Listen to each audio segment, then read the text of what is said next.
gracias a todos vosotros, aparte del aplauso, porque el aplauso se gana al final. Pero sobre todo gracias por venir un día como hoy, que quizás no sea el día más apropiado para participar en un acto como este, pero bueno, así son las cosas. El problema con la Semana Santa es que casi es sinónimo de periodo vacacional, ¿no? Nos guste más o nos guste menos, pues significa un tiempo de descanso, de viajes, de ocio, bueno, que luego sale mejor o peor, pero es así. Digo esto porque pensaba introducir la exposición, y lo voy a hacer de la siguiente manera. En la Semana Santa, así llamada, la cristiandad celebra, conmemora los dos grandes misterios de la religión cristiana, que son la crucifixión y la resurrección de Jesús. Entonces, hoy vamos a tener la ocasión de reflexionar sobre este tema, que es una minoría, la parte de la cristiandad que le va a dedicar algunos minutos durante esta Semana Santa a reflexionar sobre estos temas, pues va a ser una estricta minoría. Pero bueno, nosotros somos una minoría cualificada en este taller de espiritualidad, o sea que el espacio es el mejor posible.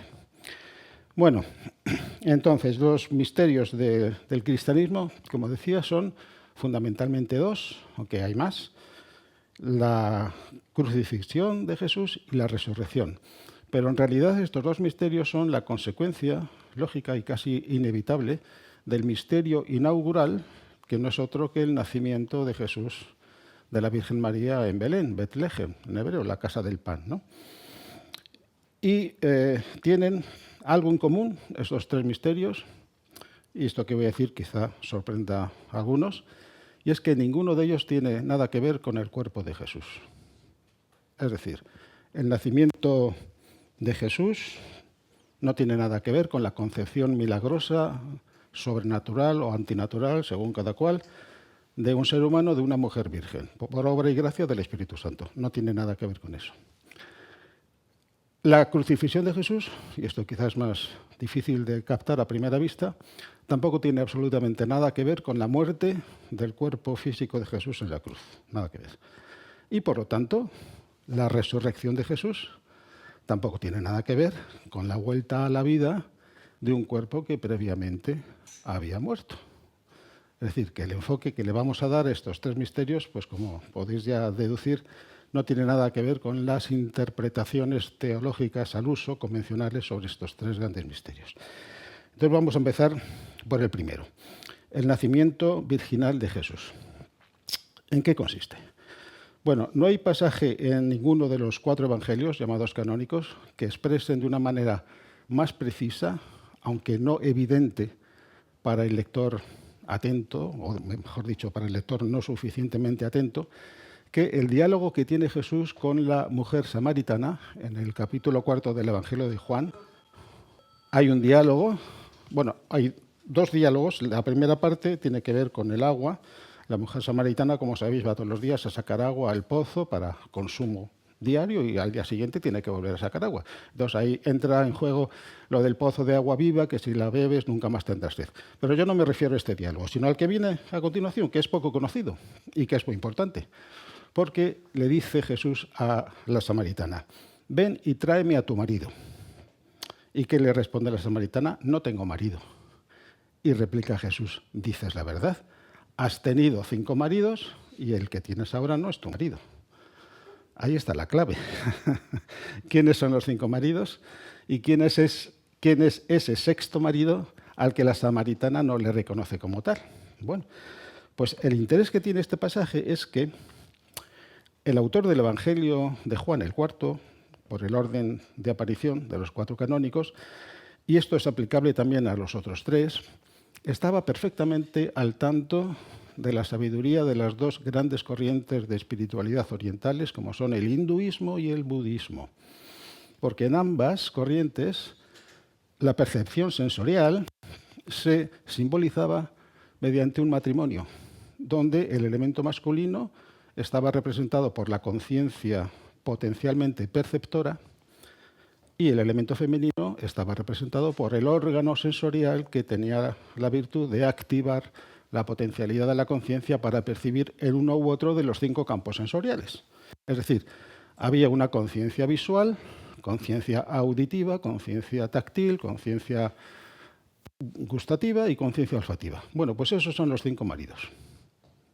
Ni más ni menos. Las 5 conciencias sensoriales que todos tenemos. Pero el marido más interesante es el sexto. ¿Quién es el sexto marido? Bueno, pues si los 5 tienen que ver con los órganos sensoriales periféricos, el sexto marido tiene que ver con ese otro órgano sensorial que es la piedra angular de los sistemas psicológicos del budismo y del hinduismo, que es el manas. Os sonará esta palabra, la mente, el órgano psíquico interno, que tiene su propio campo sensorial, que es el espacio mental, ¿no? Y que sintetiza los otros 5 sentidos periféricos. Por lo tanto, el quinto marido es la conciencia mental. ¿Y qué significa que la samaritana haya repudiado, porque esa es la palabra que hay que utilizar, al sexto marido? Bueno, pues significa que ese personaje que aparece ahí como la mujer samaritana representa al discípulo, ya sea hombre o mujer, eso es irrelevante, que ha efectuado el acto del sagrado repudio de sus objetos de la mente. Es decir, que se ha ido desidentificando con todos los objetos mentales. ¿Qué significa eso? Pues ha caído en cuenta de que yo no soy nada de lo que pienso. Yo soy el pensador, pero no soy ninguno de mis pensamientos, los objetos de mi mente, mis pensamientos.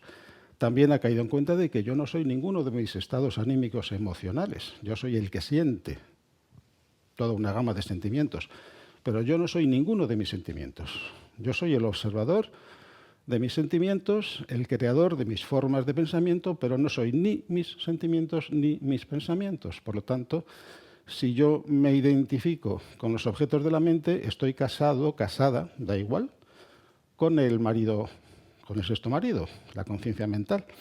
Pero la samaritana sabe muy bien que ese marido ya no es el suyo. Es decir, es como si Jesús le pone una prueba a la mujer, que, repito, representa el discípulo ya preparado para encontrarse con el maestro, y la mujer samaritana responde perfectamente, supera la prueba, reconoce que ya no tiene marido. Fijaos que en el simbolismo del mundo bíblico, el encuentro de una mujer y de un hombre al borde de un pozo significa relación matrimonial. Si veis cómo encontraron a sus respectivas esposas los patriarcas bíblicos, a excepción del primero de todos ellos, Abraham, que luego pasa a ser Abraham, casado con Sarai, que luego pasa a ser Sara, del cual de esta pareja no se nos dice en qué situación se conocieron, pero de los demás sí que se nos dice, por ejemplo, el hijo que tiene Abraham con Sara, es decir, Isaac, la mujer de Isaac, Rivka, Rebeca, es encontrada por el hombre de confianza de Abraham, un tal Eliezer, significa Dios es mi ayuda, al borde de un pozo. Y eso se repite con Jacob, el hijo de uno de los 2 hijos de Isaac, que encuentra a Raquel, también al borde de un pozo. Y la misma escena se repite con Moisés, el descendiente lejano de Isaac y de Jacob, que encuentra a su mujer Séfora también al borde de un pozo. Todas las mujeres son pastoras que van a brevar sus ganados a un pozo y ahí se encuentran con sus respectivos maridos. ¿Quiere esto decir que, o con esto estoy insinuando, que el autor del cuarto evangelio quiso insinuar también una posible relación matrimonial entre Jesús y la samaritana? En absoluto. Todas las escenas de los evangelios son puras alegorías, todas ellas. Entonces, lo que ahí se está insinuando es una hierogamia, una unión sagrada. Es decir, por primera vez, el discípulo que se ha preparado para encontrarse con el maestro va a tener la ocasión de participar en una unión sagrada, donde por primera vez, insisto en esta primera experiencia, va a conocer al varón sagrado. El varón sagrado no es otro que el alma, representada el alma por Jesús, el Mesías, una hierogamia, una unión sagrada. Entonces, cuando una mujer conoce por primera vez al varón, se dice de ella que es virgen, pero claro, no es la virginidad natural.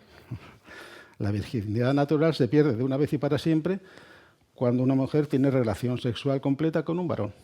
Nunca más volverá a ser virgen, ¿verdad? Sin embargo, en un sentido sobrenatural o espiritual, la virginidad es el resultado final de todo un proceso de purificación progresiva en dos sentidos. Por un lado, purificación progresiva de la triple sustancia con la que las almas construyen sus tres cuerpos de expresión, a saber, la sustancia mental, el cuerpo mental, la sustancia astral, el cuerpo emocional o astral, y luego esa sustancia físico sutil, pero que no la vemos con los sentidos, que es la sustancia etérea, así llamada, ¿no? Entonces, a base de las sucesivas vidas, pues esa triple sustancia se va refinando hasta el momento en que se hace el soporte adecuado para que la conciencia crística, la conciencia del alma, se pueda expresar a través de esa triple sustancia. Es decir, cuando ocurre ese encuentro, se dice que el Cristo nace en el seno de la conciencia vigílica cerebral de ese discípulo que ha superado la prueba. Superar la prueba significa haber repudiado al sexto marido. Haber repudiado al sexto marido significa haberse desidentificado con los objetos de la mente. Con lo cual se ha producido una reorientación, se pasa de estar orientado hacia el mundo material a estar orientado hacia el mundo espiritual. La samaritana es virgen en relación a la hierogamia que va a tener con el santo varón, representado por Jesús, Jesús el Cristo. Por lo tanto, ¿con qué tiene que ver el nacimiento virginal de Jesús? ¿Con el cuerpo? No, tiene que ver con la conciencia. Es la irrupción de la conciencia del alma, la conciencia del yo superior, si queréis llamarlo así, en el seno de la conciencia cerebral, vigílica, que es la que todos tenemos ahora. Si en algún momento cualquiera de vosotros experimenta una elevación de conciencia, de tal manera que de repente algo ha cambiado en mi percepción del mundo y en mi percepción de mí mismo, se puede decir que acaba de nacer el Cristo en ti. A lo mejor no por primera vez, porque esa experiencia igual se ha tenido en un momento anterior, ¿no? Puede ser años, horas, semanas, meses, da igual. Pero cada vez que irrumpe la conciencia crística en el seno de la conciencia cerebral, vigílica, nace el Cristo. Bueno, eso en relación al primer misterio, el misterio del nacimiento virginal de Jesús. Vamos al segundo, que en cierto modo es el más importante, que es el misterio de la crucifixión, que dije antes, que no tiene nada que ver con la muerte del cuerpo de Jesús en la cruz. ¿Con qué tiene que ver entonces? Bueno, pues vamos a trasladarnos mentalmente a lo que sería el primer Jueves Santo de la historia, después de la última cena. Jesús sale con sus tres discípulos, Pedro, Santiago y Juan, que en realidad significan cualquier ser humano genérico, porque esos tres discípulos representan los tres aspectos de la personalidad humana. Pedro, el aspecto físico; Santiago, el aspecto emocional o astral, según otra terminología; y Juan, el aspecto mental. Entonces sale con estos tres, entran en el huerto de Getsemaní, donde va a tener lugar un gran acontecimiento espiritual, un grandioso acontecimiento espiritual, y por 3 veces Jesús intenta infructuosamente de mantener despiertos a sus 3 discípulos. Y digo infructuosamente. ¿Qué significa intentar mantenerles despiertos? En el sentido natural, ¿es que se dormían? No. Mantenerles despiertos significa activar en ellos la percepción espiritual. Es decir, la capacidad de ver más allá de los acontecimientos formales, la capacidad de ver lo que está pasando en el mundo espiritual, mientras en el mundo material están pasando otras cosas. ¿Y qué estaba pasando en el mundo espiritual? Pues el diálogo directo de Jesús, el Cristo, con su Padre. Y eso lo tenéis en un capítulo de una gran densidad teológica y espiritual, que es el capítulo 17 del Evangelio de Juan. Si queréis saber en qué consistió ese diálogo que Jesús mantuvo con su Padre, ¿no?, al que estaba ya en el umbral de identificarse con él, de subir al Padre, de volver, retornar al Padre, leed el capítulo 17 del Evangelio de San Juan. Porque lo que vieron los apóstoles, que no fueron capaces de estar despiertos, en este sentido sobrenatural, pues fue la escena de Jesús orando al Padre y con una apariencia externa de una gran agonía. Padre, aparta de mí este cáliz si es posible, pero no se haga tu voluntad sino la mía. Bueno, esta incapacidad de los discípulos de mantener la percepción espiritual condicionó dramáticamente lo que percibieron y experimentaron al día siguiente cuando vieron a su maestro, a quien había sido su amado maestro, durante todo el tiempo del ministerio público de Jesús, lo vieron con su cuerpo cubierto de sangre y de llagas, siendo crucificado en el madero, ¿no? ¿Qué ocurrió? Fueron incapaces de ver que, en paralelo a esa escena dramática tremenda, estaba ocurriendo una gloriosa escena de liberación espiritual del Maestro Jesús en el mundo espiritual. Si hubieran sido capaces de mantener el estado de conciencia despierto, espiritualmente despierto, hubieran percibido los acontecimientos de la pasión y muerte de Jesús de una manera completamente distinta. Hubieran percibido al Jesús glorioso. Y, por lo tanto, la Iglesia, en vez de adoptar como emblema para los siglos y milenios siguientes la imagen de un Cristo crucificado lleno de sangre y de llagas, hubiera adoptado la imagen de un Cristo glorioso, resucitado, ¿no? Con cuerpo glorioso. ¿Veis cómo cambian las cosas, verdad? De percibir la apariencia formal de un acontecimiento histórico, y fue un acontecimiento histórico que Jesús fue crucificado, aunque el cuerpo de Jesús estaba en unas condiciones muy especiales, sobre las cuales ahora no me voy a extender porque me llevaría mucho tiempo. Bueno, entonces ya tenemos la crucifixión, el misterio de la crucifixión, ¿veis? Que no tiene absolutamente nada que ver con el cuerpo. Es un acontecimiento en la conciencia. Es la liberación total por parte de Jesús, del Maestro Jesús, como le solemos llamar en los círculos así esotéricos o herméticos, del trabajo que le había sido encomendado por el Padre, al que, después de esa liberación, emprendió el camino de retorno. ¿Cuál era ese trabajo? Bueno, pues descender a la tierra, a los mundos inferiores, para llevar luz a los mundos inferiores, para liberar las almas y las vidas elementales atrapadas en la sustancia de esos tres mundos inferiores, para contribuir a la redención de la materia, a la redención de la sustancia. Y luego tenemos ya el tercer misterio, la resurrección, que después de todo esto que os he dicho, pues ya podéis imaginar que tampoco tiene nada que ver con la vuelta a la vida de un cuerpo que previamente ha muerto. No tiene ningún sentido. El destino natural de los cuerpos, más o menos jóvenes o no jóvenes, es morir. Y una vez que un cuerpo muere, su destino, repito, natural y sano, es devolver sus elementos componentes a la fuente de la que salieron, a la madre naturaleza, a la madre tierra. Y no hay marcha atrás. Y no hay marcha atrás. Por lo tanto, la resurrección no tiene nada que ver, repito, con la vuelta a la vida de un cuerpo que antes había muerto. Bueno, pues ya tenéis una visión panorámica de los tres misterios más importantes de la religión cristiana: el nacimiento, la crucifixión y la resurrección. Bueno, entonces ya dicho esto a modo de introducción, vamos a centrarnos en lo que es el argumento de la charla de hoy, que son las 7 palabras que supuestamente, y digo supuestamente, dijo Jesús en la cruz, pero esas palabras nunca fueron dichas por Jesús en la cruz, porque su cuerpo no estaba en condición alguna de pronunciar ni una sola palabra. Pero, sin embargo, los 4 evangelios canónicos recogen 7 frases, más que palabras, que tradicionalmente pues, se les ha llamado así las 7 palabras de Jesús en la cruz. Y hay que mencionar a 2 jesuitas criollos, nacidos en el virreinato del Perú, en la ciudad de Lima, en el siglo XVII, que fueron los que por primera vez seleccionaron de los 4 evangelios canónicos estas 7 palabras. Voy a citar sus nombres. Uno de ellos era Francisco del Castillo, y el que continuó su obra se llamaba Alonso Mesía, creo que es así, Mesía Bedoya. 2 jesuitas criollos, hijos de españoles, pero nacidos en este caso pues en la ciudad de Lima.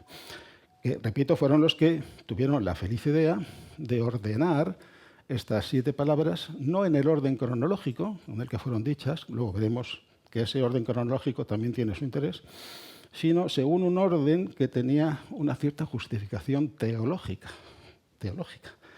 Nosotros, o yo, en vuestra compañía, voy a hacer un análisis no teológico. Yo no soy teólogo, ni mucho menos, sino un análisis teosófico. Con esto no quiero decir que sea teósofo, que reclame para mí la condición de teósofo, en el sentido literal del término, ¿no? Teos, sofos, sabiduría divina.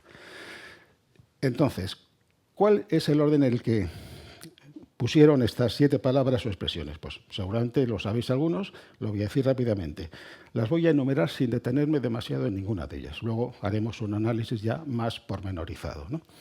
La primera es cuando Jesús, sobre la cruz, se dirige a todos los que están en ese escenario y les dice, bueno, le dice al Padre, Padre, perdónales porque no saben lo que hacen.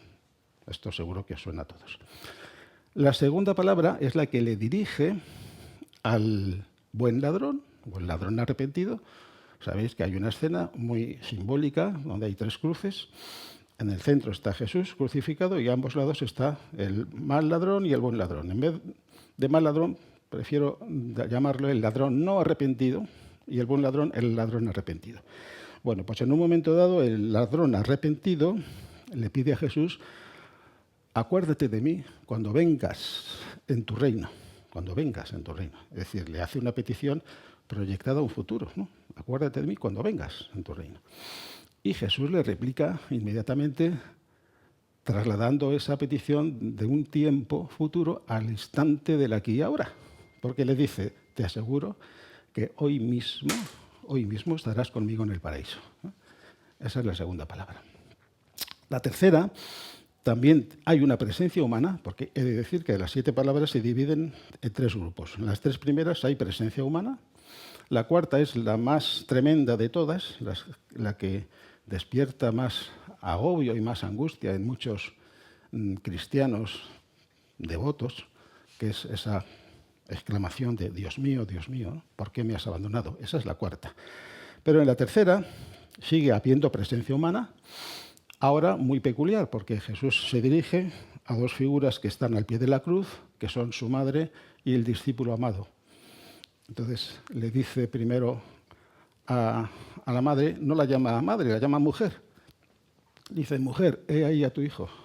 Y luego se dirige a su hijo, bueno, mejor dicho, se dirige al discípulo amado, pero le llama hijo, he ahí a tu madre.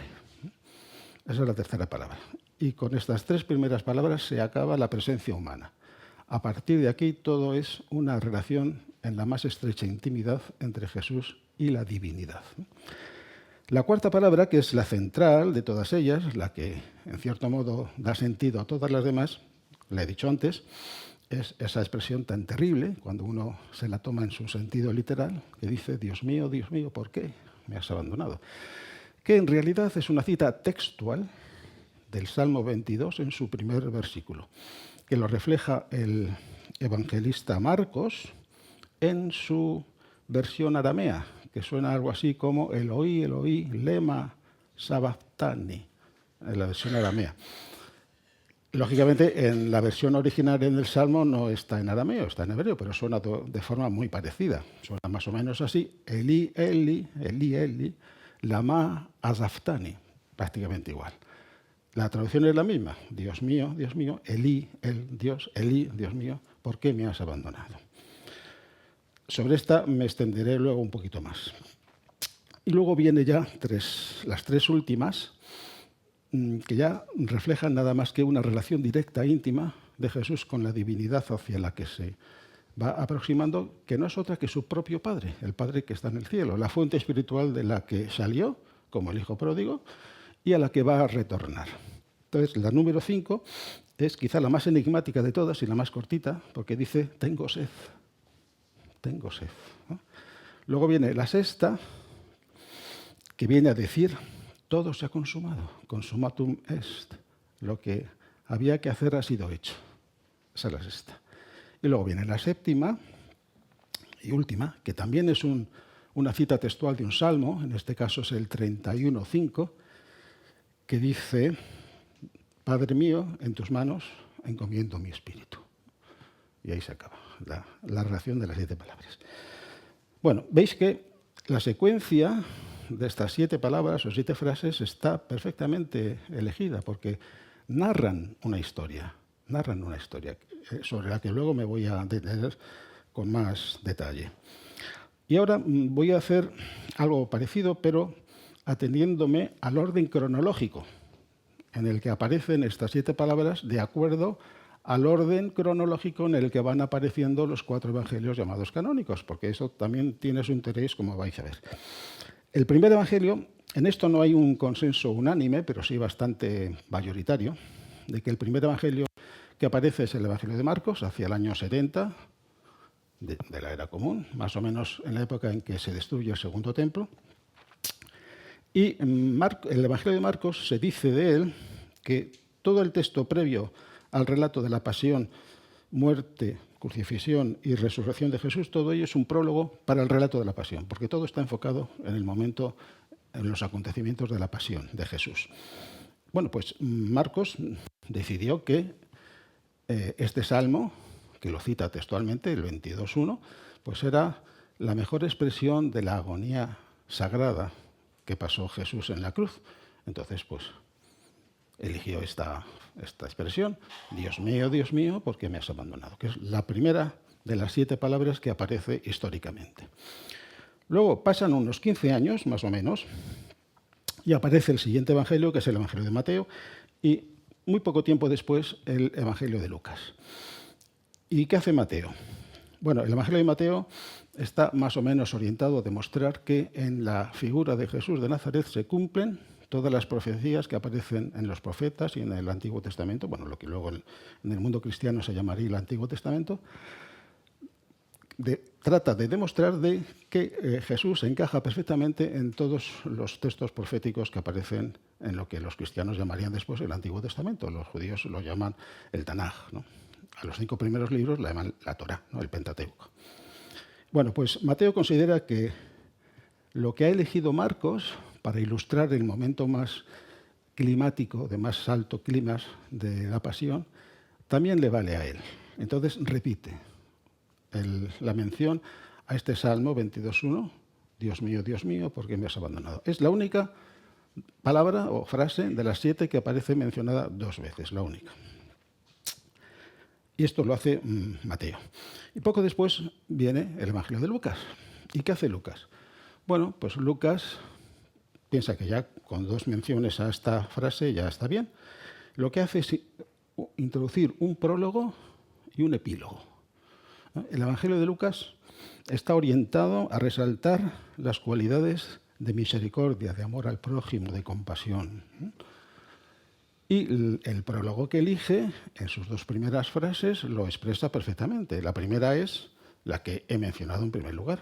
Padre, perdónales porque no saben lo que hacen. Es decir, está expresando el perdón infinito del Padre, cosa que hará también el Evangelio de Lucas en la parábola del Hijo Pródigo, donde también, al final de esa historia que todos conocéis, pues muestra la magnanimidad, la capacidad infinita de perdón que tiene el padre que recibe a su hijo, que se había ido a mundos extraños y había dilapidado su herencia, llevando una vida materialista a tope, y al final, cuando le ve regresar, pues le recibe con los brazos abiertos y le organiza una fiesta. Bueno, pues la segunda palabra, o sea, la primera palabra que introduce Lucas es esta, que os he dicho, Padre, perdónales porque no saben lo que hacen. La segunda tiene que ver con la recompensa del arrepentimiento, que es lo que le dice Jesús al ladrón arrepentido. Te aseguro que hoy mismo estarás conmigo en el paraíso, ¿no? Ese es el prólogo que introduce Lucas. Y luego un epílogo, que es la última de las 7 palabras. Padre, en tus manos encomiendo mi espíritu.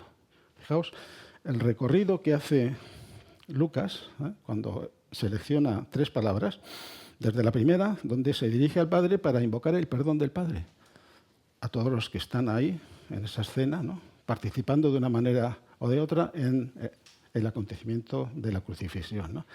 Empieza por esa invocación al perdón del Padre y acaba pues con la entrega total y absoluta de Jesús, el Cristo, hacia el Padre. Padre, en tus manos encomiendo mi espíritu.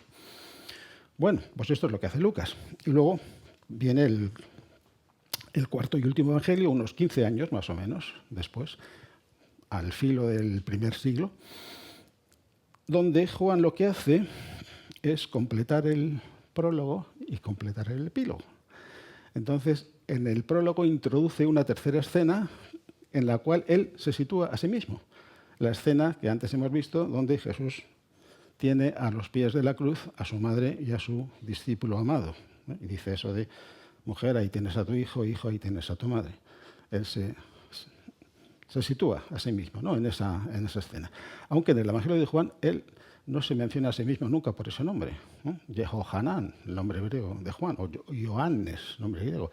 La única vez que aparece el nombre de Juan en el cuarto evangelio es para mencionar al Bautista, Juan el Bautista. Bueno, esa es la forma en que Juan completa el prólogo. Y luego completa el epílogo con dos palabras, dos frases. Ya las he mencionado antes. La primera es tengo sed, la quinta, que viene inmediatamente después de esa gran frase central, Dios mío, etc. Y a continuación de la frase tengo sed, dice, todo se ha consumado. Todo lo que había que hacer se ha hecho. Bueno, pues sobre estas 7 frases ahora me voy a extender un poquito más. Bueno, pues nada, vamos a empezar por la primera. La primera, ya sabéis, es Padre, perdónales porque no saben lo que hacen. Bueno, es muy fácil hacer una interpretación, vamos a decir, exotérica, con X, externa, formal, ¿no?, de esta frase, que es una invocación pues, al perdón del Padre, ¿no? Eso es literalmente lo que se deduce de la frase, pero tiene otra lectura. Por eso yo he querido poner en el título una lectura esotérica, o sea, interna, que vaya más allá de la apariencia formal de los acontecimientos, ¿no? ¿Cuál es la lectura esotérica? Pues tiene que ver con la diferencia que hay entre hacer sabiendo lo que se hace y hacer sin saber lo que se hace. Algo tan aparentemente trivial y sencillo como eso, ¿no? Todos hacemos cosas. La vida es una sucesión continua de actos de todo tipo, ¿no? Actos físicos, actos emocionales, actos mentales, todo en un orden más o menos caótico u ordenado. Cada día tiene su afán, como se dice, ¿verdad? Bueno, todos somos actores, pero luego también todos somos observadores de nuestros actos. Hay un observador que observa las acciones que él mismo hace, pero el observador inicialmente está siempre tentado de identificarse con los actos que él hace como actor, ¿eh? Que es la situación a la que yo me refería antes, en la cual el sexto marido de la samaritana está activo, ¿eh? Cuando el observador se identifica con el actor, todavía el sexto marido no ha sido repudiado. No ha sido repudiado, ¿eh? Pero si todo se redujera a esta dualidad actor-observador, no habría salida posible. Pero sí hay salida. ¿Por qué? Porque hay un segundo observador, al que podemos llamar el observador silencioso, que observa al observador ruidoso. Es ruidoso, ¿por qué? Porque genera ruido interno. ¿Por qué genera ruido interno en su espacio mental, en el campo sensorial del sexto sentido? Porque se identifica erróneamente con los objetos de su mente o con sus estados emocionales. Y todo estado de errónea percepción o percepción erróneamente identificada con el objeto percibido genera ruido interno. Es el sexto marido actuando en su plenitud, ¿eh? Pero el observador silencioso nunca deja de ejercer influencia sobre el observador ruidoso, de tal manera que progresivamente el observador ruidoso siente una influencia que le viene de lo más profundo de sí mismo. Y progresivamente se reorienta. Deja de estar enfocado en el mundo de valores materiales, o sea, en el mundo de los objetos de su mente, y empieza a elevar la mirada hacia una nueva fuente de impresión que poco a poco va siendo cada vez más sensible a ella. O sea, empieza a percibir progresivamente al observador silencioso. De esa manera, ¿qué ocurre? Se crea un canal de contacto entre ambos observadores. Empieza el proceso del repudio sagrado de la samaritana de su sexto marido. Pero lo importante es que se está creando un canal de contacto que es continuo. Una vez creado ese canal de contacto, ese canal ya permanece. Eso equivale al nacimiento de Cristo. Es lo que se llama la primera iniciación cristiana. La primera iniciación cristiana es ese instante en el que el Cristo, la conciencia crística, o sea, la conciencia de mi alma, que es mi verdadera identidad, se hace presente en mi conciencia cerebral. Y desde entonces yo empiezo a sentir, pensar y actuar como alma, no ya como personalidad terrenal, que es la manifestación externa del alma, sino empiezo a pensar, sentir y actuar como alma. El Cristo ha nacido en mí. Pero ese nacimiento del Cristo todavía es inseguro, es intermitente, no es continuo. Para que sea continuo, ¿qué tiene que ocurrir? Bueno, pues tiene que ocurrir que esa reorientación del observador ruidoso hacia el observador silencioso, o sea, de la personalidad hacia el alma, se estabilice. No sea discontinua, sino que sea ya permanente. Y eso es lo que ocurre en la escena siguiente, que tiene lugar entre los dos ladrones y Jesús, que está en el centro, ¿no? El buen ladrón, o el ladrón arrepentido, y el ladrón no arrepentido, donde tiene lugar una interesante conversación cruzada entre ellos. El primero que toma la palabra es el ladrón no arrepentido, ¿no? Que percibe vagamente que en la figura de Jesús hay poder. La figura de Jesús emana poder. Pero claro, el ladrón no arrepentido interpreta ese poder en términos de su propio egoísmo y le dice, si tú eres el Hijo de Dios y el Mesías, ¿por qué no te liberas de la cruz y de paso ya pues nos liberas a nosotros, ¿no? Claro, Jesús no le dice nada, no porque quiera ningunearlo, no, simplemente porque lo que le dice el ladrón no arrepentido no le llega a Jesús. La diferencia entre el nivel de conciencia de uno y otro es tan grande que esas palabras se pierden por el camino. Pero no ocurre así con el ladrón arrepentido, porque el ladrón arrepentido reconoce en el ladrón no arrepentido su propio pasado reciente, porque no hace tanto era también un ladrón no arrepentido, se ha arrepentido. Y no solamente se ha arrepentido, sino que ha estabilizado su gesto de arrepentimiento de tal manera que lo ha convertido ya en un estado habitual. Es decir, la conciencia crística se ha estabilizado en él. Por eso le increpa al ladrón no arrepentido, le dice, ¿no te das cuenta que este hombre es un hombre justo, no ha hecho nada para merecer estar como está? Sin embargo, nosotros estamos como estamos porque hemos cometido algún delito en nuestro pasado. Y a continuación, después de hablarle, el ladrón arrepentido al no arrepentido, porque es interlocutor válido de los dos. Es interlocutor válido de los dos, porque no hace tanto él era también un mal ladrón, no arrepentido. Pero ya se ha reorientado y percibe al Cristo y puede hablar con el Cristo. Y lo que le dice el ladrón arrepentido al Cristo, el Cristo lo oye, o Jesús, el Cristo, da igual. ¿Y qué le dice? Pues antes lo dije, acuérdate de mí cuando vengas en tu reino. Y la respuesta de Jesús es, te aseguro que hoy mismo, no hace falta que me esperes a que yo venga, hoy mismo ya, aquí, ahora, estarás conmigo en el paraíso. Eso equivale al segundo misterio cristiano, o la segunda iniciación, como queráis llamarla, que es el bautismo. ¿Qué ocurre en el bautismo? Si os acordáis. Bueno, pues en el bautismo que practica el bautista, cuando llega a Jesús, le bautiza y en ese momento se dice que se abren los cielos y desciende el Espíritu en forma de paloma y se posa sobre Jesús. Esta es la descripción puramente externa. Lo que quiere decir el bautismo es que la conciencia crística ya desciende para quedarse, porque hasta entonces era intermitente. A veces estaba y a veces no estaba. Eso es lo que queremos decir con esa frase tan coloquial que todos hemos dicho en alguna ocasión, cuando decimos se me fue el santo al cielo. De repente perdí la concentración, perdí la atención a lo que estaba haciendo y se me fue el santo al cielo y me olvidé. En realidad, el santo no se te fue al cielo, fuiste tú quien te caíste del cielo. El santo no se mueve del cielo, es un lugar habitual de residencia. Tú en algún momento has logrado ascender al cielo no como un gesto de ascenso físico, sino como un gesto de elevación de tu nivel de conciencia. Has conectado con la conciencia celestial y entonces has estado en contacto con el alma y en ese momento eras el alma. Y en algún momento, por lo que sea, pues desciendes a tu nivel terrenal. Bueno, pues lo que distingue el bautismo, que no por casualidad tiene lugar a orillas del río Jordán, y el río Jordán en hebreo proviene de la raíz yarad, que significa descender, precisamente, ¿no? Bueno, pues el segundo misterio cristiano, el bautismo, significa la continuidad en la presencia de la conciencia crística.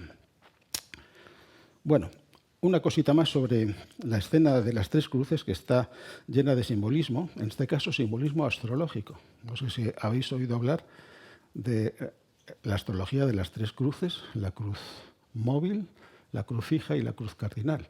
La cruz móvil está formada por los signos diametralmente opuestos, Piscis, Virgo, Géminis, Sagitario, y rige durante todo ese periodo de la formación de la personalidad terrenal, donde hay continuamente cambios y transformaciones. Es el periodo donde se va formando progresivamente una persona capaz de pensar, sentir y actuar de manera coherente. Esa es la labor que realiza la llamada cruz móvil de los cielos. Y luego viene la cruz fija, que es la cruz a la que se va transfiriendo progresivamente la personalidad mundana, que está en proceso de reorientación.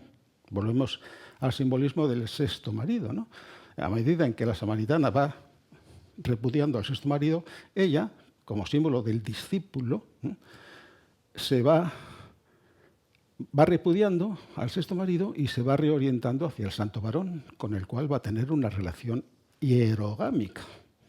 Hierogámica, porque va a ser la primera vez que va a conocer al varón sagrado, al alma.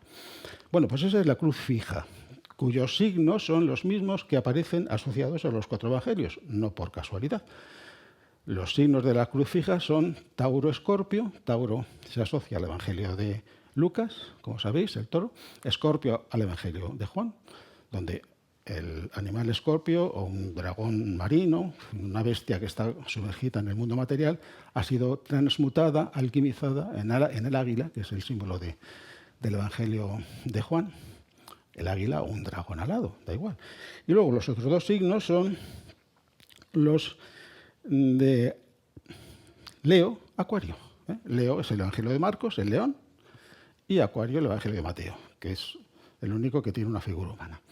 La cruz fija es la cruz a la que sube todo discípulo que se ha reorientado ya de manera permanente y va camino de identificarse con el alma.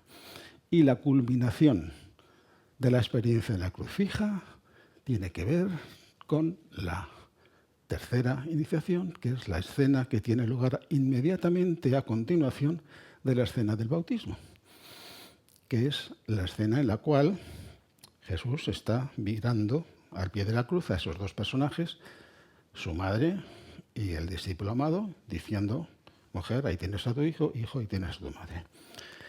Entonces, para acabar esta pequeña disquisición astrológica, de astrología esotérica, si queréis, el ladrón no arrepentido está sujeto todavía a la cruz móvil. El ladrón arrepentido se ha subido a la cruz fija. Está en proceso de transferencia a la cruz fija. Y Jesús, que está en el medio, ha superado, ha trascendido ya la experiencia en ambas cruces y se ha subido a la cruz llamada cardinal, ¿no? Que está formada por los signos que tienen que ver con los puntos cardinales. Aries, Libra, Cáncer, Capricornio, ¿no? Ahí tenéis el simbolismo astrológico de las 3 cruces.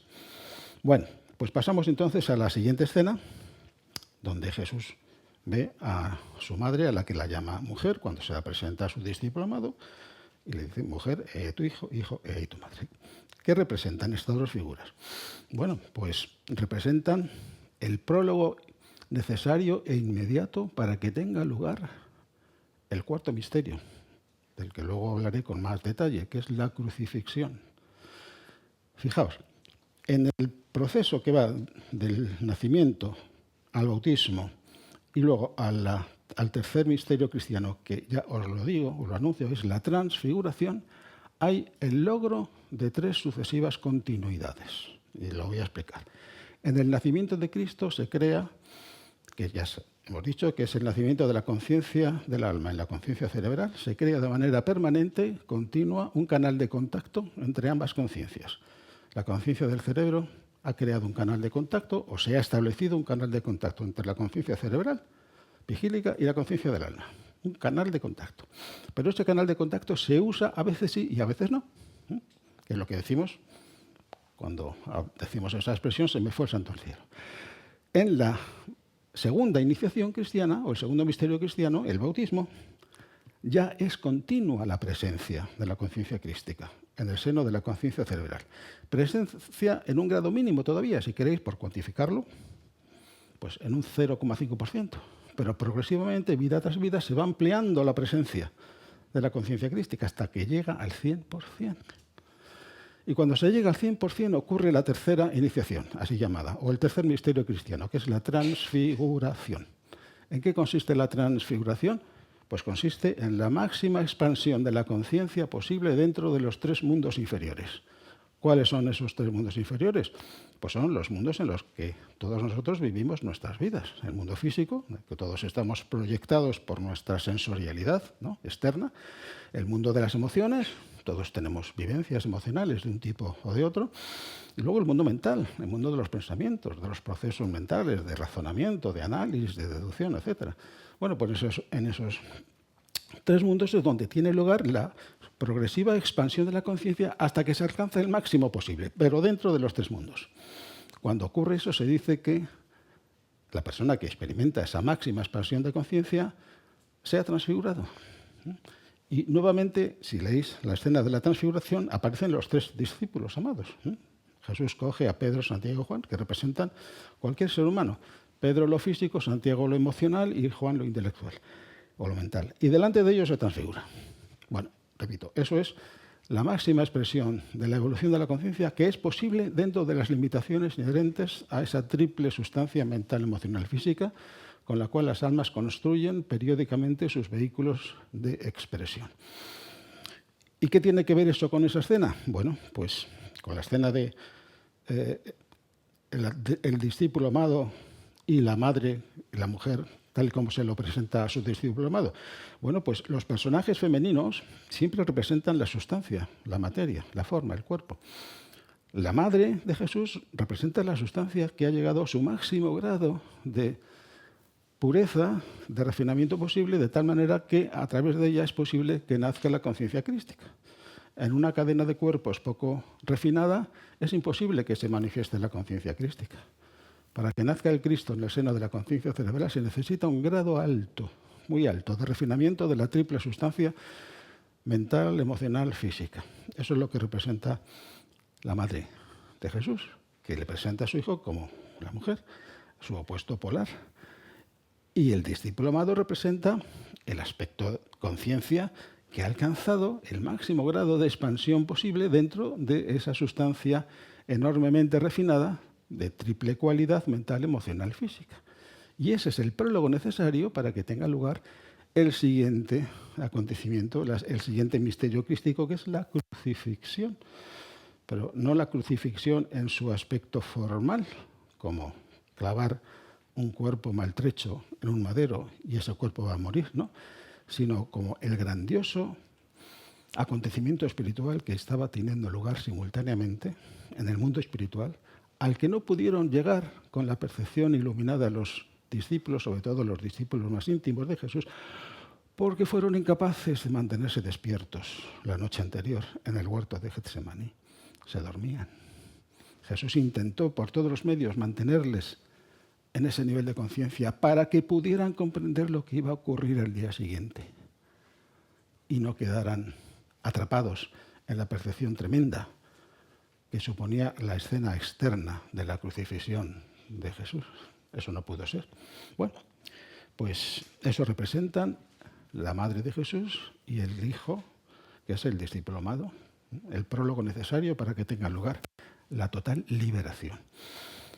¿Qué es en lo que consiste la cuarta palabra, la cuarta frase? Dios mío, ¿por qué me has abandonado? Eso no es más que la descripción externa de un gran acontecimiento interno. Repito que es una frase tomada literalmente del Salmo 22. ¿En qué consistió ese gran acontecimiento espiritual? Bueno, pues ni más ni menos consistió en la total y absoluta liberación de Jesús, del Maestro Jesús, de toda dependencia en relación a los tres mundos inferiores. ¿Por qué? Porque había completado el trabajo que había que hacer. Había logrado la máxima expansión posible de conciencia dentro de esos tres mundos, porque había ya pasado por la iniciación de la transfiguración. Había redimido totalmente la sustancia de toda la cadena de vehículos que había estado utilizando durante todo su ciclo de vidas sucesivas, porque lo que coloquialmente llamamos reencarnación es una verdad universal. Es una verdad universal que afecta a todos los seres humanos, con independencia del lugar del planeta donde hayan nacido, con independencia de que sean externamente adherentes a una religión que reconozca o no eso que se llama la ley de los renacimientos sucesivos.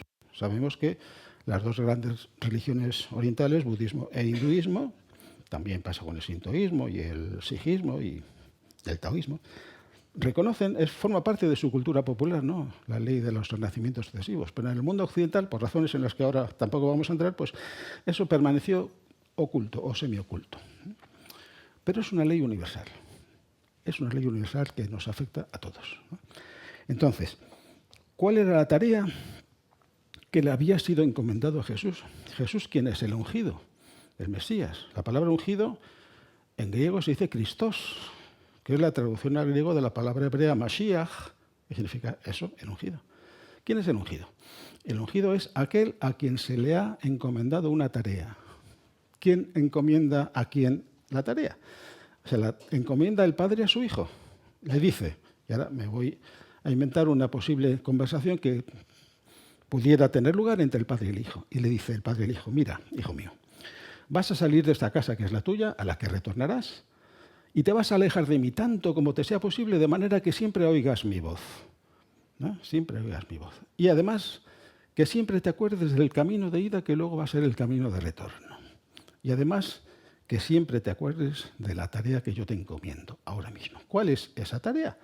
Bueno, pues penetrar en los 3 mundos inferiores y llevar luz redentora a las vidas elementales que están atrapadas en los 3 mundos inferiores y que sin la luz redentora que tú vas a arrojar sobre ellos o ellas, esas vidas elementales, ellas por sí solas serían incapaces de liberarse de la tumba, ¿no? Como para ellas es esos 3 mundos inferiores. Esa es la tarea que yo te encomiendo. ¿Cómo vas a realizar esa tarea? Bueno, pues cuando llegues a la frontera, al punto más lejano posible, donde si sabes que avanzas 1 metro más o 1 milímetro más y ya dejas de oír mi voz, ahí te detienes, te paras. Ahí creas como tu lugar de residencia temporal. Y a partir de entonces empiezas a emanar de ti mismo sucesivas personalidades, sucesivas manifestaciones de ti mismo que se van a incorporar en cuerpos al principio muy toscos, muy poco refinados, con lo cual ese aspecto de ti mismo que se va a incorporar en esa cadena de cuerpos, inmediatamente que supere esa frontera se va a olvidar de ti. Se va a olvidar completamente de ti. Vivirá su vida, morirá. Cuando tú le digas tu tiempo se ha consumado, se ha cumplido, retorna hacia mí. Y así eso va a ocurrir una serie de veces. Simbólicamente se dice que son 777 vidas. En esto tampoco me voy a extender ahora. Bueno, esta es la tarea que te encomiendo. Y cuando tu historia, porque así se le puede llamar, cuando la historia que vas a crear en los 3 mundos empiece a reorientarse hacia su fuente, y tú eres la fuente de todas las personalidades, entonces tú podrás empezar también a reorientarte hacia mí, a emprender el camino de retorno. Bueno, pues en eso consiste la tarea que le encomienda el Padre al Hijo, el Padre y el Espíritu al alma, si queréis llamarlo así. Entonces, la llamada cuarta iniciación, la crucifixión, que no es nada más que la apariencia externa de un grandioso acontecimiento espiritual que tiene lugar en el mundo espiritual, es la liberación total de Jesús, porque ha cumplido la tarea, la liberación de todas las limitaciones de la triple sustancia inferior, mental, emocional, física. Has cumplido la tarea, has hecho lo que tenías que hacer. Por lo tanto, ya estás libre para volver al Padre. Estás libre para volver al Padre. ¿Cómo se explica esa frase tan tremenda? Dios mío, ¿por qué me has abandonado? Fijaos, y esto es un poco sutil y quizá un poco difícil de captar. Durante todo el tiempo que el alma ha estado empeñada en construir su historia y conducirla hasta su final, lo único que el alma ha conocido es eso, su historia. La programación sucesiva de todas sus vidas personales. No ha conocido otra cosa. No ha conocido otra cosa. Cuando su historia se ha completado, entonces tiene que emprender otro tipo de vida, completamente distinto de todo lo que ha conocido. El recuerdo de la fuente de procedencia está en él, pero no tiene ninguna experiencia del camino de retorno. Entonces, y voy a decir una frase, y permitidme que lo diga de esta manera, una frase que me regalaron los dioses, lo digo con toda humildad, que es la siguiente: en un instante de no tiempo, con sabor a eternidad, en un instante de no tiempo, el tiempo se anula, pero ese instante de no tiempo tiene sabor a eternidad. Tú te ves privado de absolutamente todo lo que ha sido familiar para ti durante un eón de tiempo enormemente prolongado. es como si de repente dejaras el mundo que has conocido y enfrentas algo que todavía no conoces, porque no tienes ninguna experiencia de él. Es el camino de retorno. Y el camino de retorno no es lo mismo que el camino de ida. Se parece, ¿verdad? Porque el camino de vuelta lo haces por el sendero de ida, pero ahora es otra cosa. Vas camino del Padre. En el camino de ida venías del Padre hasta ese lugar donde todavía oías la voz del Padre, ¿no? Entonces, en ese instante, repito la frase, instante de no tiempo con sabor a eternidad, estás entre dos mundos, estás en un vacío existencial, vital, y entonces te surge de manera espontánea, y esto lo sabía el autor del Salmo. Repito, esta frase no se la inventa el evangelista Marcos ni Mateo, que son los dos que la incluyen en sus respectivos evangelios, sino que la escribió el autor, quien fuera, Salomón, David, da igual, del Salmo 22. Dios mío, Elí, Elí, Dios mío, lama asaftani, ¿por qué me has abandonado? Es un instante de no tiempo entre dos mundos. Estás en un vacío. Pero claro, dura un instante. En el instante siguiente, si se puede hablar así, porque ya el factor tiempo desaparece tal y como lo conocemos, se emprende el camino de retorno. Eso es lo que explica esa tremenda frase. Esa es la cuarta frase. Y luego viene la quinta, que dije antes que era la más enigmática de todas, que es decir, tengo sed. Tengo sed. ¿Qué significa tengo sed? Es una frase que es muy frecuente en el mundo budista, porque ahí se habla de Trishna, la sed de existencia, Trishna, la sed de existencia, que es la sed que mueve a la samaritana a acudir un día sí y otro también al pozo a sacar agua. Pero ese agua sacia la sed de un día, o cubre las necesidades de un día. Al día siguiente tiene que renovar la provisión de agua. Y lo mismo pasa un día y otro, hasta que descubre ese pozo de agua viva que está en el interior del varón, del santo varón, del varón sagrado con quien va a tener por primera vez una hierogamia, una unión sagrada, el pozo de agua viva que cuando se bebe de esa agua ya nunca más se volverá a tener sed. Igual que se dice que cuando se come de este pan, el pan que ha sido bendecido por el Maestro, quien coma de este pan ya nunca más volverá a tener hambre. Porque tener hambre y tener sed significa que uno todavía está encadenado a la rueda de los renacimientos sucesivos. Hasta que comes el pan bendito y bebes el agua de vida. Ya te has saciado. Ya no tienes sed de existencia terrenal, pero tienes sed de existencia celestial, espiritual. Tengo sed, Padre, tengo sed de ti. Tengo sed del tipo de vida que tú representas, que yo viví cuando estaba contigo en tu casa y hacia la cual yo me encamino. Tengo sed. Es una sed superior, que es la octava superior de la sed material. Y bueno, pues ya vamos llegando al final. La siguiente frase, después de tengo sed, esta frase, recordemos, la introduce precisamente el cuarto evangelista, ¿no? Y la que sigue también la introdujo él, cuando dice, consumatum est, todo se ha hecho. Lo que había que hacer, lo he hecho. Por supuesto. ¿Qué era lo que había que hacer? Descender a los mundos inferiores y resucitar en ellos. Vamos, la palabra resurrección, no sé si antes lo dije. Resucitar, ¿qué significa? Significa recuperar un nivel de conciencia al que se ha renunciado temporalmente para desarrollar ese mismo nivel de conciencia en un mundo comparativamente más denso. Hay 3 resurrecciones en el relato evangélico. La primera resurrección es la transfiguración, que es la recuperación del estado de conciencia del Hijo, pero no en la casa del Padre, sino en los 3 mundos inferiores, ¿eh? Dentro de las limitaciones inherentes a la sustancia de los 3 mundos inferiores. Esa es la primera resurrección. ¿Cuál es la segunda resurrección? Pues la que tiene lugar inmediatamente después de la crucifixión, de la liberación. Crucifixión significa liberación, no significa sufrimiento y muerte, no, significa liberación.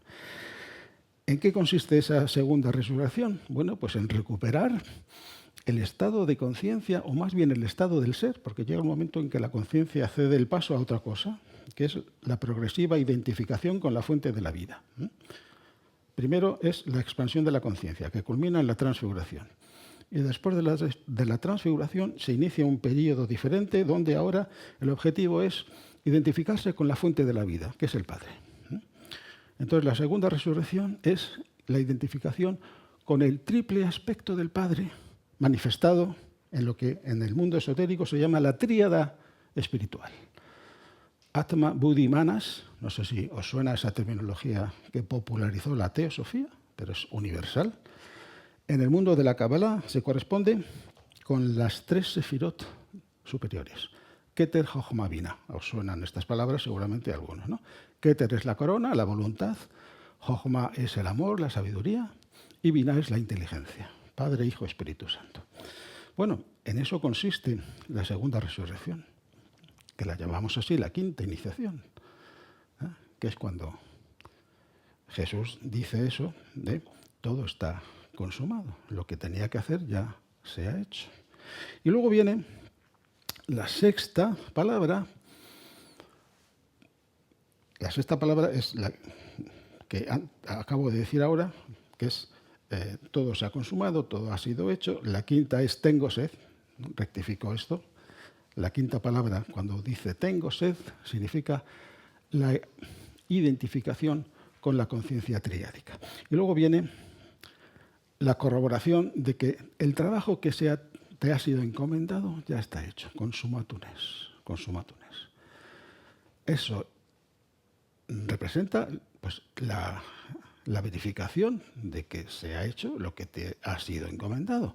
Y luego ya nos vamos a la séptima y última palabra. Padre, en tus manos encomiendo mi espíritu, que es la tercera y última resurrección. La tercera y última resurrección. La expresión todo ha sido consumado se corresponde con la sexta iniciación llamada ascensión. Vamos a ir ordenando esto. Después de la cuarta palabra, Padre mío, Dios mío, ¿por qué me has abandonado? Que esa es lo que llamamos la cuarta iniciación. Viene la quinta, que es la resurrección, que es la expresión tengo sed, que es la recuperación de la plena conciencia triádica. La voluntad del Padre, el amor del Hijo y la inteligencia del Espíritu Santo. A eso lo llamamos la quinta iniciación. Y luego viene la sexta, que es la ascensión. En la ascensión, ¿qué ocurre? Pues se rompe la enorme barrera de potencial que separa a la frontera superior del reino de los cielos de la frontera inferior de la casa del Padre. Imaginaos que hay una gran barrera de potencial. El Cristo se ha llenado de energía para superar esa gran barrera de potencial, superando las 3 tentaciones del desierto. Lo primero que hace el Cristo cuando toma posesión de los vehículos que le ofrece libremente el Maestro Jesús, lo primero que hace es llevarlo al desierto para pasar las 3 tentaciones que conocéis. La primera tiene que ver con la conversión de las piedras en pan, la segunda tiene que ver con que te subes al tejado del templo y te arrojas al vacío y no tengas ningún miedo porque los ángeles van a venir y te van a socorrer. Y la tercera tiene que ver cuando el tentador le sube a un monte más elevado, que es el monte de los olivos, simbólicamente, y le dice, mira, todos estos reinos que tienes a tus pies, yo te los doy si postrado ante mí me adoras. Lógicamente el Cristo sabe muy bien cuál es su absoluta prioridad. Su absoluta prioridad es ir al Padre. Ir al Padre. Supera las 3 tentaciones. Y al superar esas 3 tentaciones se carga de energía. Se carga de energía. Y es esa energía la que le va a permitir levitar espiritualmente, a elevarse del terreno firme del tercer monte al que ha subido. 3 montes.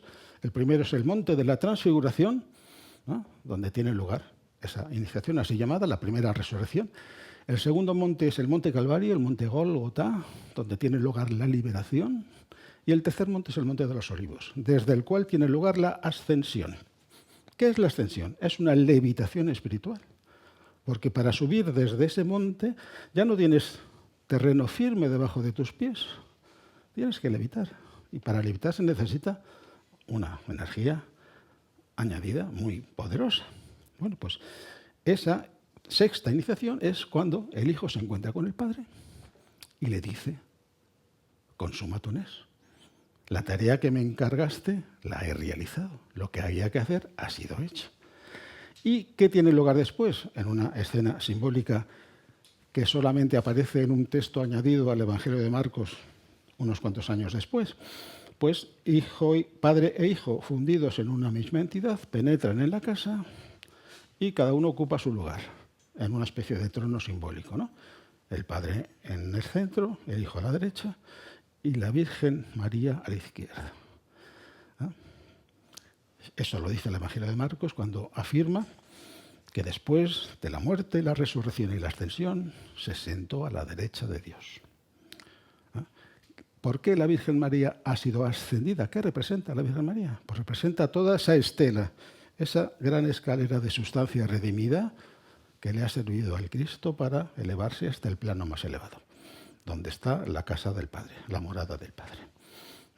Y eso, en ese momento, es cuando se produce esa total y absoluta identificación del Hijo con el Padre, que representa la séptima y última frase, Padre, en tus manos encomiendo mi espíritu. Bueno, pues me he extendido nada más que 10 minutos de la hora. Hay muchas cosas que se podían decir, como podéis intuir, muchas. Podríamos estar hablando un par de horas más, sin exagerar, pero con esto yo creo que ya tenéis material suficiente para preguntad todo lo que queráis. Tenía varias preguntas. Una tiene que ver con la cuarta palabra, eso de ¿por qué me has abandonado? No llego a entender, discúlpeme, pero no llego a entender el significado, aunque me ha encantado todo lo que ha estado explicando.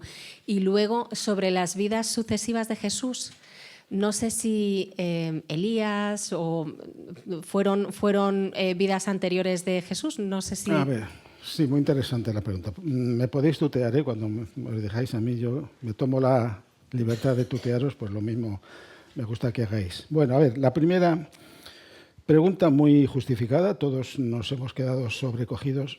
La primera vez como cristianos, por lo menos cristianos culturales, más o menos creyentes o no, practicantes o no, nos encontramos con esa frase. ¿Por qué me has abandonado? ¿Cómo puede abandonarte Dios? Evidentemente Dios no te abandona, nunca, jamás. ¿Qué ocurre? La vivencia del Cristo cuando está entre dos mundos, todo lo que ha sido familiar para él desaparece y todavía no ha aparecido como experiencia directa lo que tiene por delante. ¿Qué tiene por delante? El sendero de retorno al Padre. De eso todavía no tiene experiencia directa. Tiene el recuerdo del sendero de ida, ¿no? Pero no tiene ningún recuerdo del sendero de retorno. Entonces, repito esa frase. En un instante de no tiempo, con sabor a eternidad, exclama, Dios mío, ¿por qué me has abandonado? No te he abandonado, obviamente. Eres tú el que estás en una situación única e irrepetible entre dos mundos. En el instante siguiente ya sabes perfectamente lo que tienes que hacer y lo haces. ¿Qué tienes que hacer? Emprender el sendero de retorno. Esto lo expresa muy bien un pasaje, creo que del Evangelio de Lucas, cuando Jesús, respondiendo a un aspirante a ser discípulo suyo, que le dice, Maestro, te seguiré a donde quiera que vayas. Entonces Jesús le responde con una especie de acertijo espiritual. Le dice, los animales de la tierra tienen sus madrigueras, las aves del cielo tienen sus nidos, pero el Hijo del Hombre no tiene dónde reposar la cabeza. ¿No? ¿Quién es el Hijo del Hombre? El Cristo que retorna a la fuente. ¿Y por qué dice no tiene dónde reposar la cabeza? Porque sabe que no puede parar en ese sendero de retorno hasta que se identifique con el Padre. Porque reposar la cabeza significa decir, ya he llegado a donde quería llegar. Pero sabe el Cristo perfectamente a dónde quiere llegar. Sobre las vidas anteriores de Jesús no sabemos casi nada, salvo lo que se nos ha dejado así insinuar, ¿no? Por ejemplo, sabemos que hay una relación íntima entre Jesús y un tal Apolonio de Tiana. No sé si os suena esa figura. Porque Apolonio de Tiana tiene una vida que es un espejo perfecto, un reflejo paralelo de la vida de Jesús. Hace prácticamente todas las cosas que hizo Jesús. El problema es que los dos son contemporáneos. ¿Qué ocurre? Esto es un gran misterio. Si os digo, y algunos os vais a quedar un poco a cuadros. Que Apolonio de Tiana era el Nirmanakaya de Jesús, ¿cómo os quedáis? Bueno, digo esto porque es curioso las cosas que pasan, ¿no? Esto es un descubrimiento reciente, tan reciente que tiene apenas unas horas. Fijaos, ¿no? ¿Qué es el Nirmanakaya? Bueno, el Nirmanakaya es un cuerpo creado a voluntad por cualquier ser humano que haya pasado la cuarta iniciación. Tiene la capacidad, puesto que ha adquirido el total y perfecto control de los 3 mundos inferiores, tiene la total capacidad y el total poder de crear a voluntad un cuerpo de manifestación, llamado así, Nirmanakaya, que forma parte del Trikaya. No sé si os suena esa expresión del budismo Mahayana, también está en el budismo Theravada, pero bueno, sobre todo está más resaltado en esa escuela que se llama así, del gran vehículo, donde se habla del Trikaya, que son 3 cuerpos, Nirmanakaya, Sambhogakaya y Dharmakaya. Entonces, se dice que Jesús repitió para beneficio de la humanidad las 4 primeras iniciaciones, porque él ya ingresó en este mundo como un iniciado de 4º grado. Y repitió, recapituló esas 4 iniciaciones para beneficio de la humanidad. ¿Cuándo recibió Jesús la 4ª iniciación? Bueno, bajo la personalidad de un tal Yehoshua. Yehoshua es lo mismo que Jesús en hebreo, el sumo sacerdote que vino junto con un tal Zorobabel del cautiverio de Babilonia. Esto lo tenéis en el libro de Esdras. Y hay una visión de Zacarías, uno de los profetas menores, donde se describe una ceremonia que tiene toda la apariencia de un ritual iniciático de alto nivel, donde Yehoshua, el sumo sacerdote, es objeto de una iniciación o algo que se le parece mucho. Ahí, este Yehoshua, la encarnación, podemos decir, inmediatamente anterior a la de Jesús, recibió la 4ª iniciación. Por lo tanto, adquirió el poder de generar por sí, por su propia voluntad, un cuerpo así llamado Nirmanakaya. Entonces, el alma de Jesús se escindió en el personaje histórico que nosotros conocemos como Jesús de Nazaret y en el personaje histórico que nosotros conocemos como Apolonio de Tiana, que nacieron más o menos al mismo tiempo. Jesús muere hacia los 30 años. Y se sabe, por la biografía que escribió Porfirio sobre Apolonio de Tiana, que a partir de los 30 años, esta figura enormemente interesante que es Apolonio de Tiana, intensifica su tarea de servicio. Es como si recibiera un plus de energía de alma. ¿Por qué? Porque esa alma de Jesús que estaba extendida en 2 vidas paralelas, cada una con toda su plenitud, porque lo que tiene de virtualidad este cuerpo así llamado Nirmanakaya es que el alma que ha generado ese cuerpo se manifiesta en plenitud en 2 vidas paralelas. Una, el Maestro Jesús, y la otra, la vida de Apolonio de Tiana. Entonces, a partir de los 30 años, más o menos, de Apolonio de Tiana, él empieza una tarea de servicio con una intensidad renovada.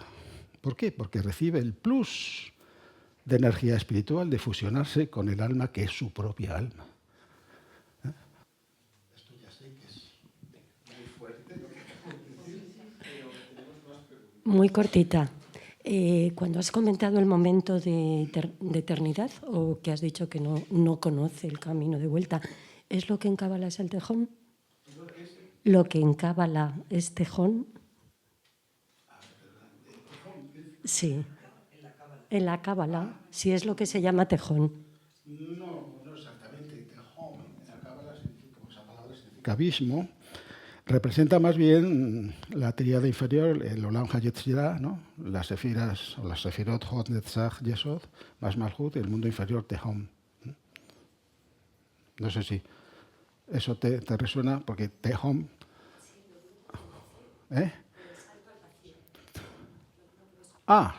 Bueno, hay 2 vacíos. Si tomamos el árbol de la vida como un mapa existencial de la vida humana, hay 2 brechas, digámoslo así.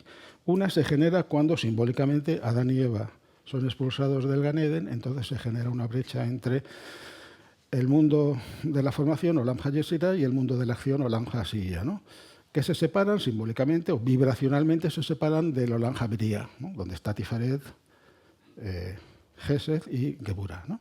Y luego hay otra brecha que es la que se genera en la parte superior del árbol cuando la sefira llamada Da'at, ¿no? El conocimiento oculto, el conocimiento de lo sagrado, se oculta, desaparece.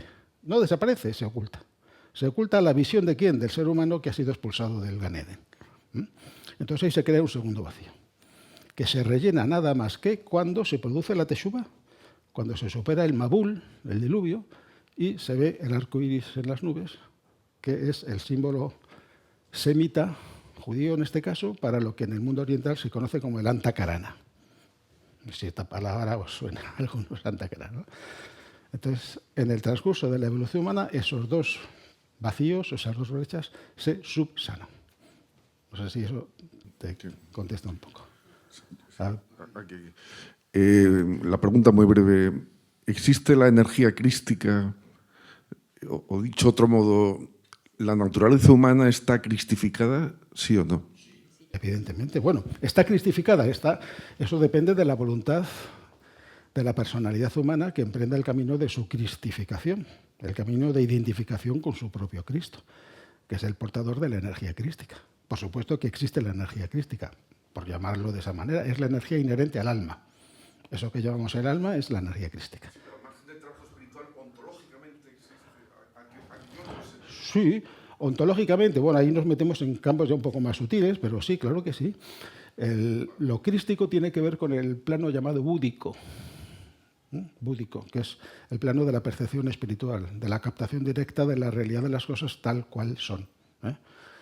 Entonces, la energía crística como principio universal tiene que ver con la cualidad inherente a ese dominio de la realidad manifestada y diferenciada que llamamos así plano búdico. No sé, te arroja alguna luz a lo que... Sí. Una de las cosas es que la similitud entre Cristo y otras figuras como Krishna es porque han venido mesías a lo largo de los tiempos para recordar que nuestro trabajo aquí es experimentar y volver al Padre. Obviamente, claro. Cristo es el primero, y esto es un dato nuevo, Cristo es el primero de la humanidad autóctona de la Tierra, de este planeta, que alcanzó la perfección, que alcanzó a retornar al Padre.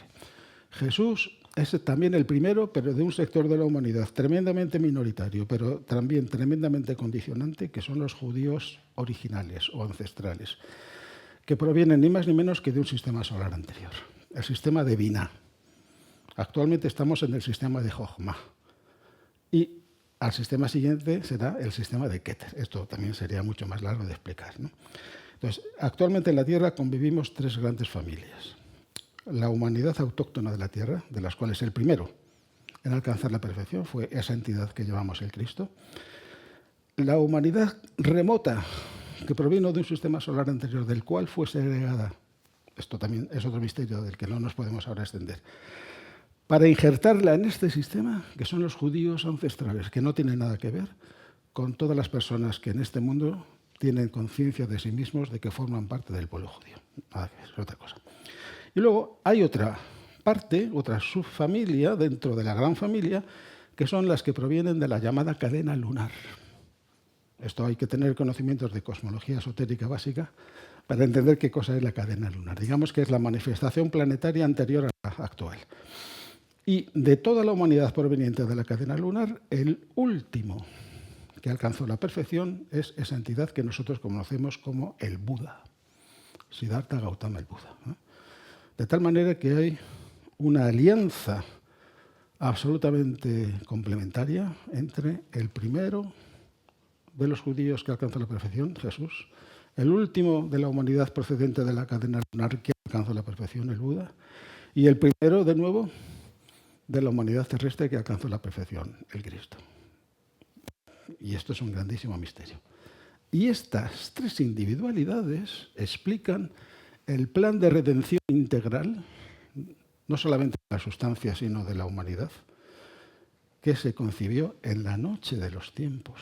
En la noche de los tiempos, así llamada, exactamente en el primer sistema solar, se concibió un plan de redención integral del que ahora No me puedo entender, ¿verdad? Vale. Más preguntas. Vamos a ver. Yo cuando escucho tu conferencia y pienso en mi situación, digo, Armando, debes de ser muy tonto.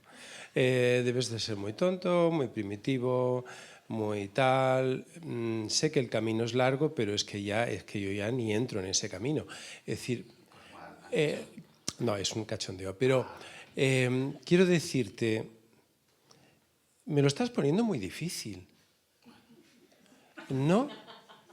Es decir, en el sentido de... ¿realmente es tan difícil? ¿O es una percepción? No, no es nada difícil. ¿Me entiendes la pregunta? Sí, claro que sí. El A comentario? ver, es como si le preguntas al peregrino que está camino de Santiago, de la Meca, de Roma, de Jerusalén, de las fuentes del Ángel, da igual. Le dices, ¿es difícil el peregrinaje? Te dirá, bueno, sí, es difícil, pero quiero. Tengo voluntad de hacer el camino. Sé que me voy a encontrar con muchas dificultades y que a lo mejor pues voy a desechar, voy a echarme para atrás, a lo mejor, o a lo mejor no, pero tengo la voluntad. Entonces, la vida nuestra es como un peregrinaje hacia nuestra fuente última, hasta hacia el Padre. ¿Y eso es difícil? Sí. ¿Es fácil? No. A ver, yo solo hago una ¿Es pregunta. inalcanzable? No. Aquellos que penséis que esto es difícil, levantar la mano. Bueno, yo también la levanto, ¿eh? Es decir, vale, vale. Porque, Pero si preguntas, si no, los que es fácil, yo también la levantaría. Es como una toma de conciencia de todo un proceso. una toma de conciencia del proceso. Toma de conciencia de un proceso. Es decir, hay aquí muchas, como él dice, ¿no? La alma, muchas, como reencarnando. Bueno, yo estoy pinchando un poco a la gente para que... He pinchado. Ese proceso es imposible. Bueno, yo creo que si hay una buena toma de conciencia, hay un camino a transitar y además hay un sentimiento de profundidad, porque hay mucha profundidad en todo esto, ¿no? Existencial, vital, metafísica, es decir, hay un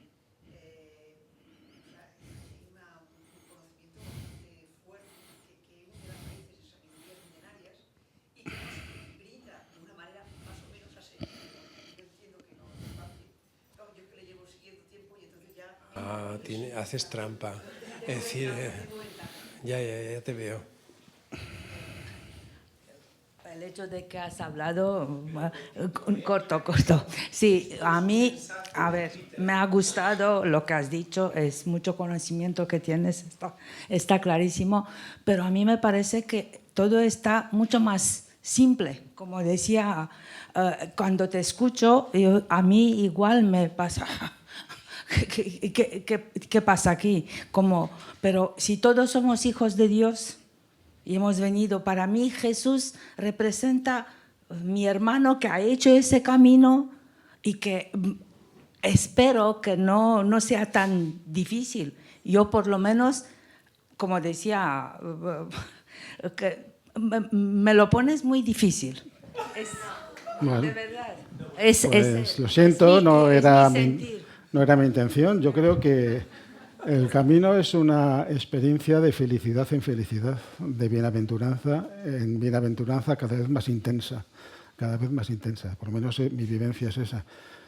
Que se pueda percibir como difícil, interminable, inalcanzable, bueno, es una sensación pasajera, transitoria.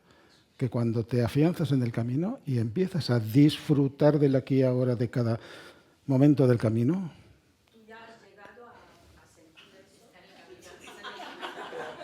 ¿No ves que está más elevado? he dicho, cuando empiezas a vivir el aquí y ahora del camino, sin ansiedad de, uy, lo que me queda, uy, cuánto me... voy a doblar aquí y ya veré la meta. No, ya estoy en la meta. La diferencia entre el peregrino sagrado y el peregrino que no lo es que la mera decisión del peregrino sagrado de ir a la meta significa que ya estás en la meta. A lo mejor estás al 0,1%. Pero a medida que vas haciendo camino, cada vez estás participando más de la bienaventuranza de ir a la meta. Por eso digo, el camino de retorno es una experiencia de bienaventuranza en bienaventuranza, cada vez más intensa, donde no hay lugar posible para la ansiedad, para el miedo, no. Tampoco estoy diciendo una especie de felicidad así tontorrona, en absoluto. ¿no? Pues yo creo que nos vamos a quedar con esas frases finales de felicidad en felicidad. Es decir, eso me ha gustado. Me gusta. Bueno, Vale.